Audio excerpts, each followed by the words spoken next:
Hello दोस्तों, स्वागत है आप सभी का इस यूट्यूब चैनल पे।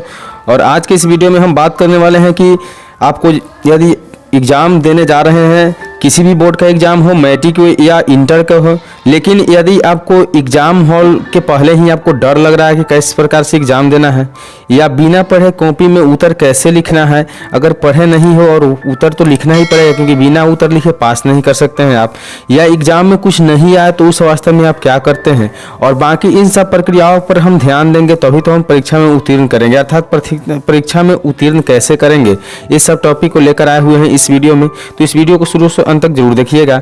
और साथ ही आप जानते हैं कि जैसे हम लोग को फर्स्ट डिवीजन करना होता है तो 300 प्लस अंक की आवश्यकता होता है, वही सेकेंड डिवीजन करना होता है तो 225 अंक, और थर्ड डिवीजन के लिए 150, और फेल के लिए तो किसी एक विषय में क्रॉस लगना अर्थात फेल होने की बराबर होता है। तो हम इस वीडियो में पूरे क्लियर बात करेंगे कि एग्जाम हॉल में डर को कैसे खत्म करना है। तो सबसे पहले चलिए आपको बता दिए कि इस प्रकार से आपको कौन कौन से टॉपिक पे आज हम बात करने वाले हैं।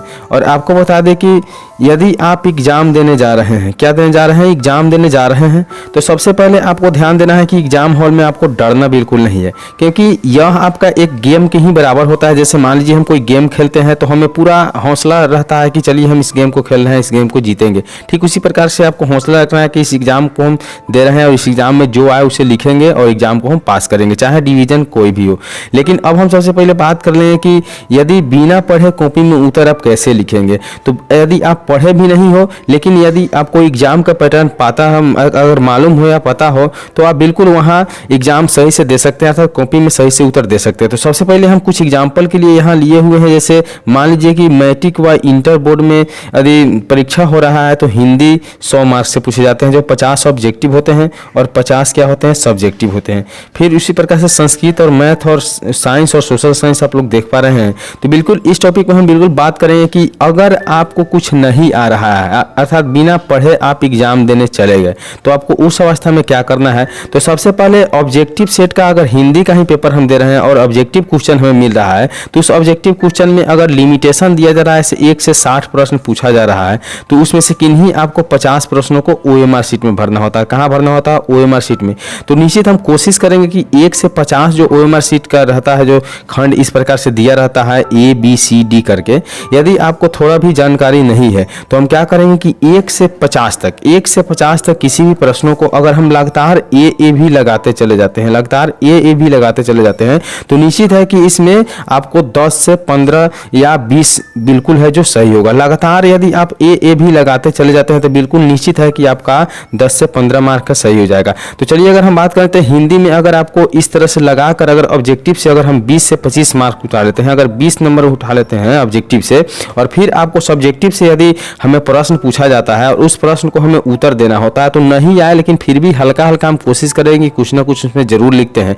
तो वहाँ से हमें यदि 20 से 25 नंबर अगर मिल जाते हैं, 25 नंबर मिल जाते हैं, तो अगर समझ लीजिए कि 25 यहाँ से मिल गया और 20 आपका ऑब्जेक्टिव से मिल गया, तो कुल मिला कितना हो गया, तो 45 मार्क्स सबसे मिल गए। इसी एवरेज से अगर सभी में मिल जा रहे हैं तो आप निश्चित है कि एग्जाम में उत्तीर्ण कर जाएंगे, यानी बिना पढ़े आप एग्जाम को पास कर सकते हैं। तो अब इसके आगे वाला टॉपिक जो है आपको बता दें कि एग्जाम में कुछ नहीं आए तो क्या करना है। तो एग्जाम में कुछ नहीं आए तो घबराने की बात नहीं, क्योंकि सबसे पहले हम बात की कि बिना पढ़े आपको कैसे लिखना है।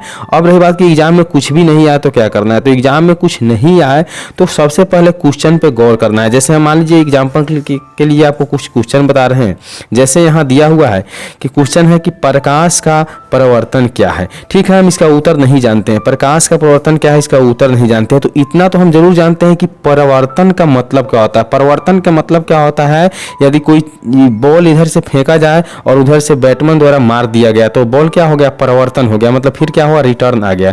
तो इस तरह से हम दिमाग लगा सकते हैं कि प्रकाश के परिवर्तन भी क्या होगा, इसी प्रकार से कुछ हो सकता है। जैसे प्रकाश मान लीजिए लाइट है, या लाइट टॉर्च का हो या सूरज का हो या किसी भी चीज का लाइट हो, तो परिवर्तन का मतलब है किसी वस्तु से टकराकर वापस आना, क्या होता है, प्रकाश का परिवर्तन होता है। ठीक इसी प्रकार से हम दिमाग लगा के क्या करेंगे, अगर आपको एग्जाम में कुछ नहीं आए तो बिल्कुल प्रश्न का उत्तर दे सकते हैं। और लिमिट तो आपको पता ही होगा कि यहाँ यहाँ गद्यांश जैसे दिया हुआ था स्पष्ट आपको पढ़ना है। जैसे मान लीजिए हम आपको एक क्वेश्चन पेपर लेकर उसका बता सकते हैं। एग्जाम्पल के तौर पर मेरे पास 2022 के पूछा हुआ क्वेश्चन पेपर है और इसमें दिया हुआ है स्पष्ट रूप से आप देख पा रहे हैं कि जैसे हम ऑब्जेक्टिव को चालू करते हैं तो यहाँ स्पष्ट रूप से लिखा हुआ है कि 1 से 100 तक के प्रश्नों में 4 विकल्प दिए गए जिनमें से एक सही है। तो किन्हीं कितने प्रश्नों को 50 प्रश्नों को उत्तर अपने द्वारा चुने गए सही विकल्पों अर्थात OMR शीट में भरना है। तो बिल्कुल जैसे हम बताए हैं ठीक उसी प्रकार से करना है। और सब्जेक्टिव की बात तो आपको बता ही दिए कि किस प्रकार से करना है। तो अगर इस प्रकार से आप तैयारी कर रहे हैं तो बिल्कुल आपका बोर्ड एग्जाम निकल सकता है। अब रहा बात की परीक्षा में उत्तीर्ण कैसे करेंगे, तो उत्तीर्ण करने के लिए तो इस सीमा को लांघना पड़ेगा अर्थात इससे ज़्यादा अंक प्राप्त करना पड़ेगा तभी आप उत्तीर्ण कर सकते हैं। तो हम जैसे कि ऑब्जेक्टिव सब्जेक्टिव आपको बताया है कि ऑब्जेक्टिव में कितना और सब्जेक्टिव में कितना करना है। अगर एवरेज के करके इसी प्रकार से अगर आप संस्कृत में भी कर लेते हैं, मान लीजिए संस्कृत में 25 कर लीजिए, लिखित में अगर मान लीजिए कि 28 कर लिए, मैथ में भी उसी तरह से मान लीजिए कि अगर 20 कर लिए, लिखित में अगर 25 कर लिए, साइंस में भी उसी तरह से अगर मान लीजिए कि लिखित में अगर ऑब्जेक्टिव में 25 कर लिए, 15 कर लिए और सब्जेक्टिव में अगर 20 कर लिए तो प्रैक्टिकल मिलता है इसमें 20 नंबर का, तो उसको ऐड कर लेंगे। ठीक इसी प्रकार से सोशल साइंस में अगर 16 कर लिए तो प्रैक्टिकल मिल जाए 18, तो इस प्रकार से 22 इसमें करिए। तो इस प्रकार से कुल अगर प्रश्न आप जोड़ेंगे तो निश्चित रूप से है कि आप बिना पढ़े एग्जाम में पास कर सकते हैं। जैसे अगर हम इस प्रश्न इसको जोड़ दे तो यह बिल्कुल 53 मार्क्स हो जाता है और इन दोनों को अगर जोड़ देते हैं तो 45 मार्क्स हो जाता है और फिर इन दोनों को जोड़ देते हैं तो कितना हो जाएगा 35 और 20 55 मार्क्स हो जाते हैं और फिर इन दोनों को जोड़ देते हैं तो कितना हो जाएगा 24 34 सब 2 36 अब इस कितना हो जाते हैं 56 हो जाते हैं। बिल्कुल आपको इतना अंक प्राप्त कर सकते हैं। तो अब हम जोड़ के देखते हैं कि 5 3 8 8 5 13 13 5 18 6 24 के 4 कितना हो गया 2 आया हाथ के और उसके बाद देख रहे हैं कि 4 और 5 और 9 9 4 13 13 और 5 कितना हो गया 13 5 18 18 गो और 5 कितना हो गया 18 5 23 2 25।